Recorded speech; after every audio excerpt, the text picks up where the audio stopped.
कैसा होगा कलयुग के बाद का युग। मित्रों, जैसा कि आप सभी को पता ही है, युगों के चक्र में अभी कलयुग का काल है। वर्तमान में फैली महामारी से आपको भी कलयुग की दस्तक मिल चुकी होगी। लाखों की तादाद में जहां लोगों ने अपनी आंखों के सामने अपने करीबी को खोया है, निश्चित ही उन सब के मन में ये ख्याल आया होगा कि आखिर इस काल का अंत कब होगा और इसके बाद कौन सा युग आएगा।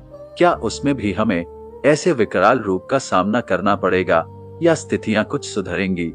तो आइए जानते हैं ऐसे ही कुछ और प्रश्नों के उत्तर को आज की इस खास वीडियो में।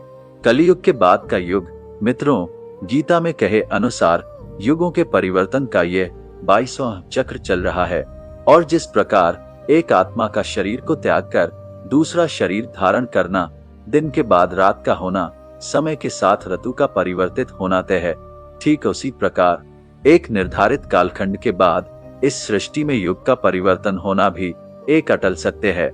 माना जाता है कि युगों के इस परिवर्तन की क्रिया में अब कलयुग के समाप्त होने और सतयुग के आरंभ होने का समय आ गया है।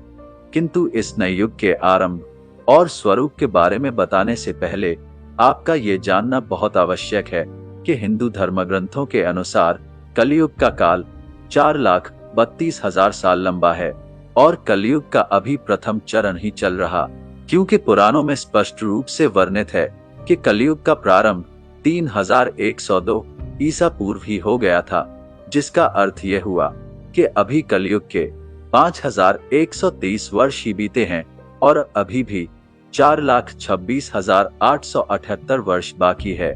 तो मित्रों, इससे आपको भी ये स्पष्ट हो गया होगा कि कलयुग अपने चरम पर नहीं पहुंचा बल्कि आरंभ बढ़ रहा है।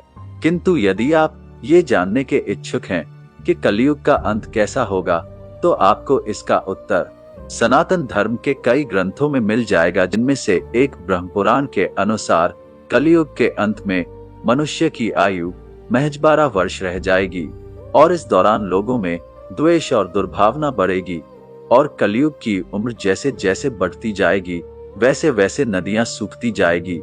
बेईमानी और अन्याय से धन कमाने वाले लोगों में बढ़ोतरी होने लगेगी। इतना ही नहीं, धन के लोभ में मनुष्य किसी की हत्या करने में भी संकोच नहीं करेगा। मनुष्य पूजा पाठ, व्रत उपवास और सभी धार्मिक काम करना बंद कर देगा। गाय दूध देना बंद कर देगी। मानवता नष्ट हो जाएगी।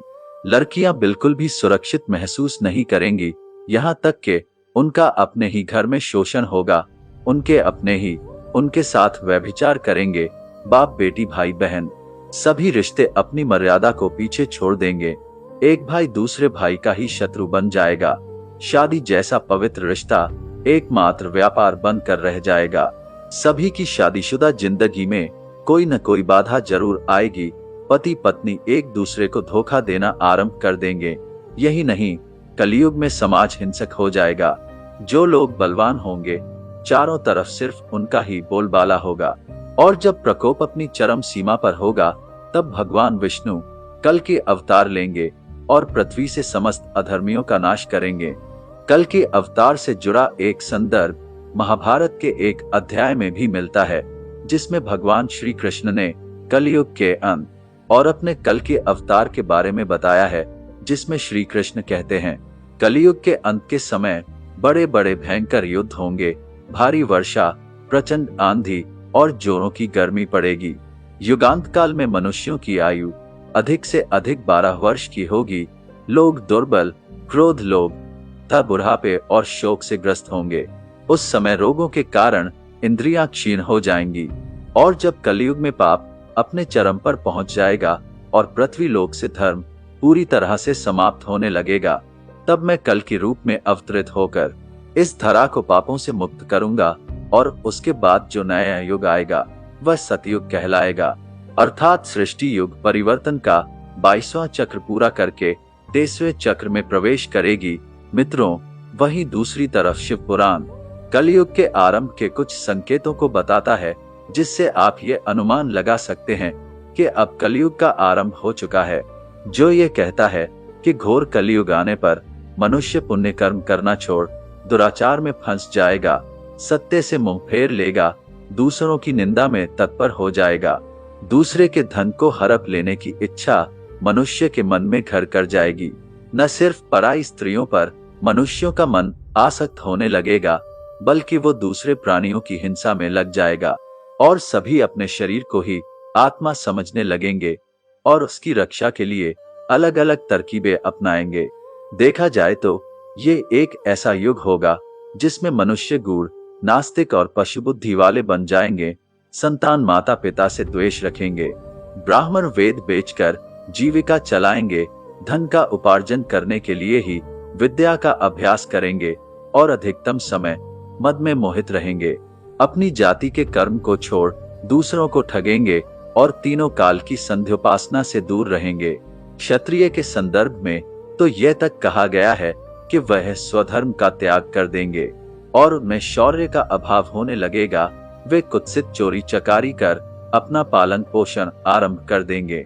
वो अपना कर्म धर्म छोड़कर उज्ज्वल वेशभूषा से विभूषित होकर व्यर्थ ही घूमेंगे और स्वयं को कुलीन उच्च जाति का जानकर चारों वर्गों ब्राह्मण, वैश्य, शूद्र, दलित के साथ वैवाहिक संबंध स्थापित कर सभी वर्गों को अपने संपर्क से भ्रष्ट करेंगे।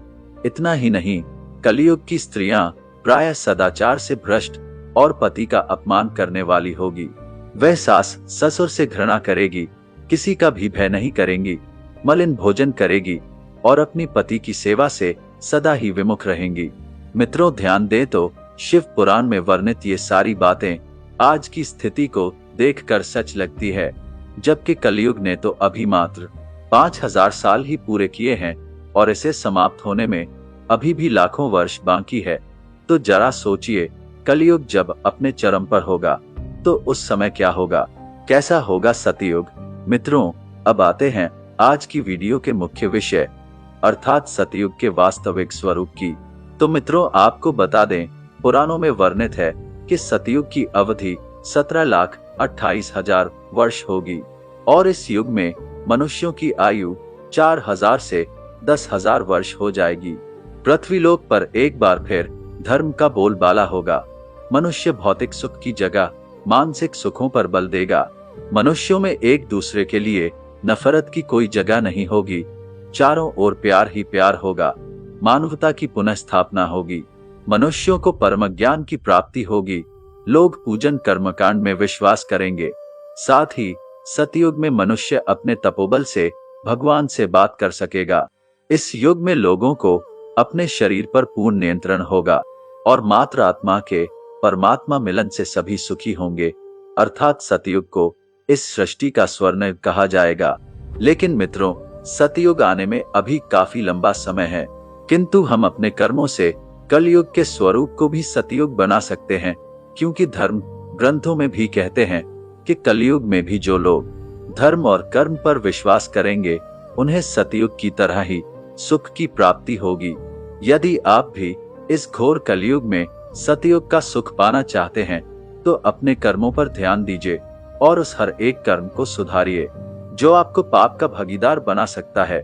मित्रों, उम्मीद करते हैं आपको हमारी आज की ये वीडियो पसंद आई होगी। यदि हाँ, तो नीचे कमेंट करके जरूर बताएं।